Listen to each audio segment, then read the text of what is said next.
Bonjour les amis, bienvenue à la chaîne Les Astres disent, ici Zénab Slim. Dans cette vidéo, je vous présente quelques prévisions et conseils pour la dernière semaine du mois de juin, soit la semaine du 24 au 30 juin 2019.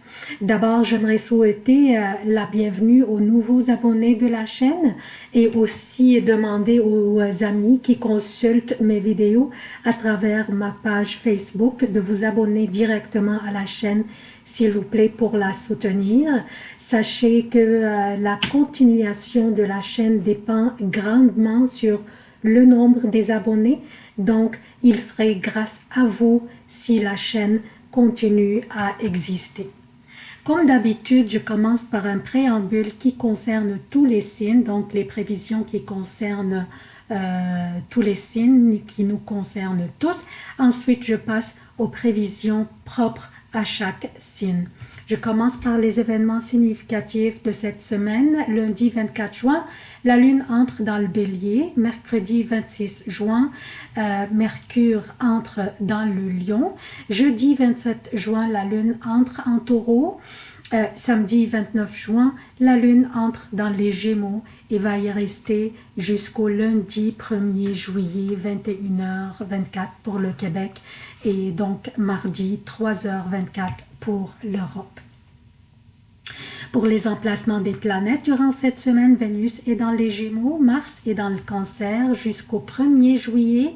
Jupiter est à son domicile, le Sagittaire est rétrograde. Saturne est à son domicile, Capricorne est rétrograde. Pluton est dans le Capricorne et rétrograde aussi. Uranus dans le Taureau. Le Soleil dans le Cancer. Mercure est dans le Cancer et il restera jusqu'au 26 juin, puis entrera dans le Lion. Neptune est dans les Poissons et rétrograde. Donc, qu'est-ce que nous avons au menu cette semaine, chers amis? Je commence par le Soleil qui vient d'annoncer le début de l'été avec son entrée dans le Cancer.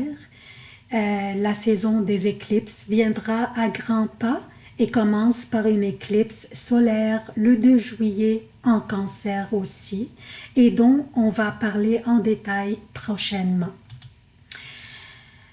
Cette semaine, nous avons aussi, dès le début de la semaine, en fait, Vénus qui fait toujours ce T carré avec Neptune et elle oppose aussi Jupiter. Donc, Vénus influence, comme nous savons tous, l'argent, le luxe et tout ce qui a de la valeur dans notre vie, incluant même notre estime de nous-mêmes.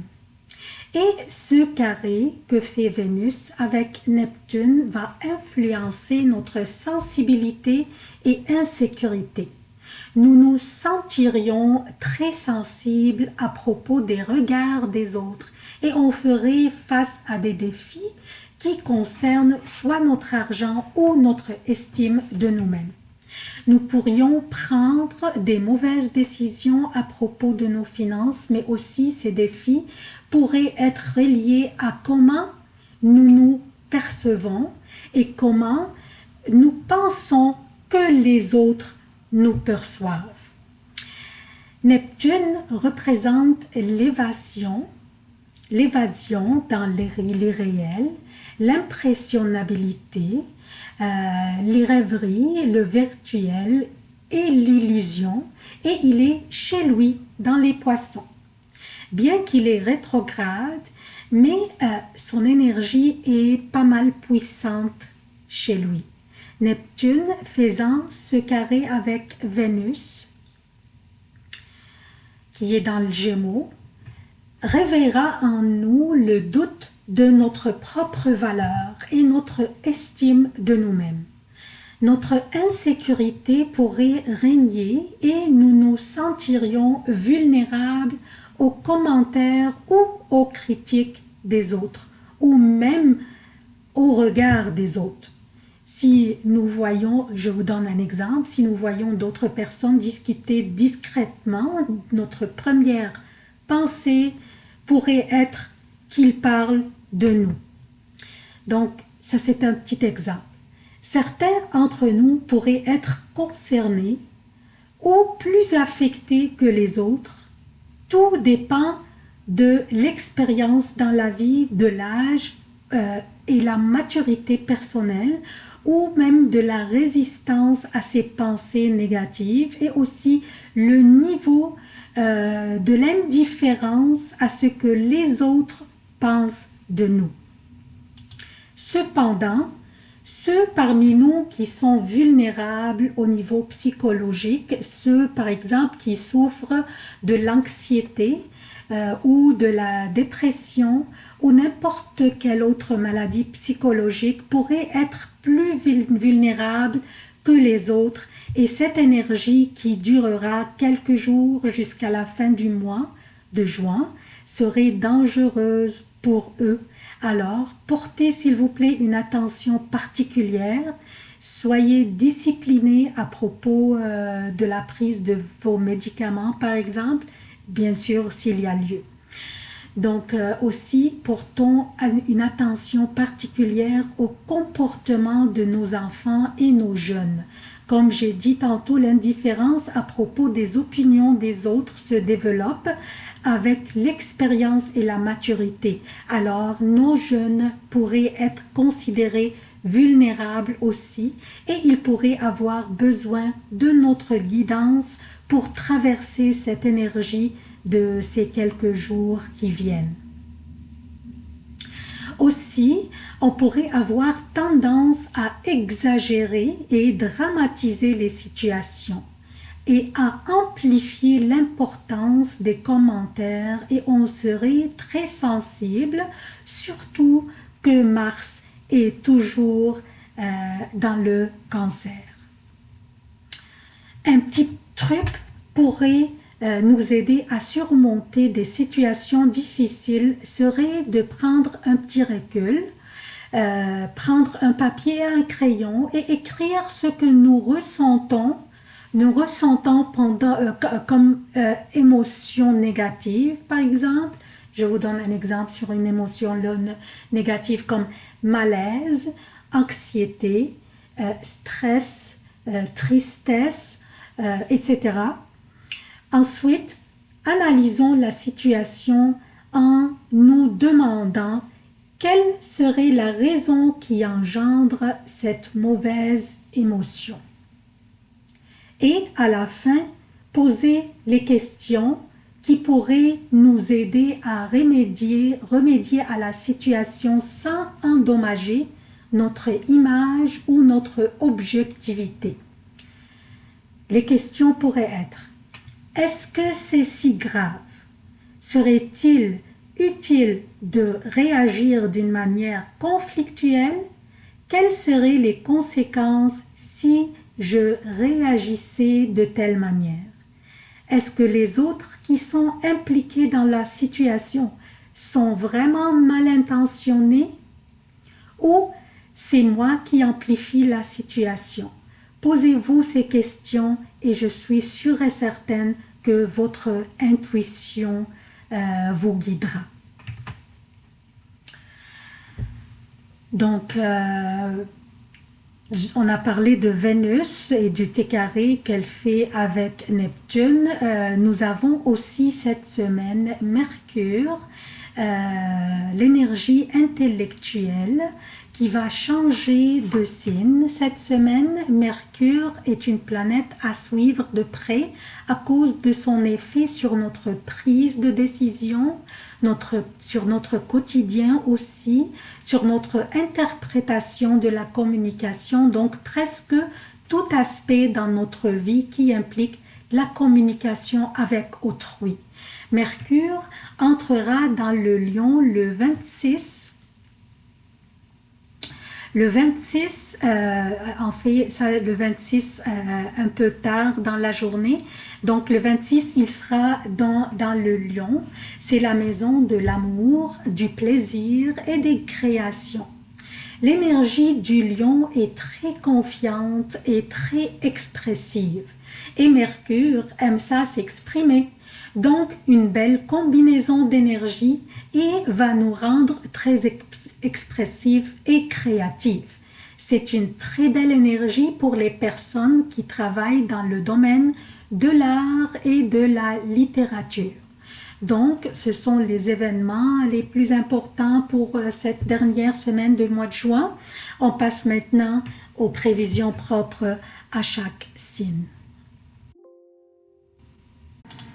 Bonjour chers taureaux, voici vos prévisions pour la semaine du 24 au 30 juin 2019. Je commence par souligner d'abord que le soleil est maintenant dans votre troisième maison qui est le cancer.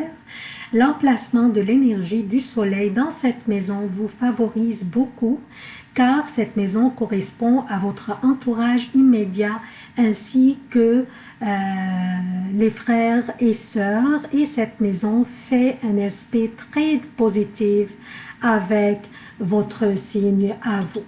En plus, lundi, la lune passera la journée en poisson. C'est un signe d'eau faisant un bel aspect avec le soleil dans un signe d'eau aussi qui est le cancer ici. Encore là, l'énergie de la lune dans votre 11e maison qui correspond à la vie amicale, au projet collectif et au soutien et protection dans la vie.